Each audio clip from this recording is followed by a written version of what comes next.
Dumdum airport থেকে বাপুর মানে ব্যাক রিটার্ন চলে আসলো, এসে কিন্তু আস্তে আস্তে দেখাচ্ছি।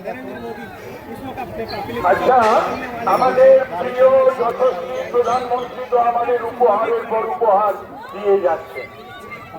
আজ অনেক উপহার দিয়ে দেবেন, কিন্তু আমরা কি 26-এ তার হাতে বাংলার উপহারটা কি তাদের তুলে দেওয়ার শপথ গ্রহণ করতে?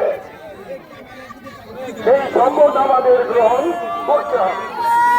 আরো উপহার আমরা দিতে পারতাম যদি এই ঝগড়ুকের সরকার, এই সুখের সরকার বাংলায় না থাকতেন। তার জেদ, তার তেজ, তার হিসাব, তার ঝগড়ুটের মনোভাব বাংলাকে অনেক অনেক অনেক পিছিয়ে দিয়েছে।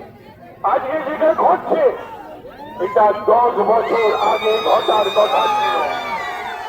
এই 10 বছর বাংলাকে পিছিয়ে দিলেন দেশ, এটা আপনাদের মাথায় রাখতে হবে, বাংলার মানুষকে বোঝাতে হবে।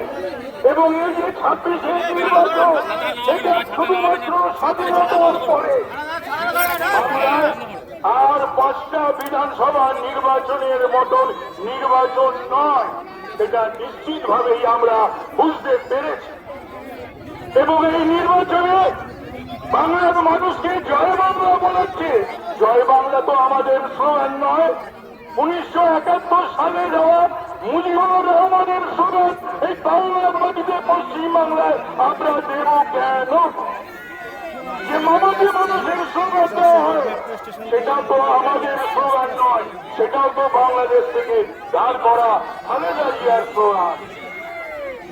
যে খেলা হবে স্লোগান দেওয়া হয়, সব খেলার কথা উনি বলে, এই খেলা হওয়ার স্লোগানও স্বামীমন্ত্রীদের স্লোগান। তাহলে কি উনি পশ্চিমবাংলা দেশ করার দিকে এগোতে চাইছেন? তাই সংবিধান মানব না, হাইকোর্ট মানব না, সুপ্রিম কোর্ট মানব না, ইলেকশন কমিশন মানব না, পার্লামেন্টকে মানব না। অসুবিধাটা কোথায়? সততার মূর্ত প্রদীপে অসুবিধাটা কোথায়?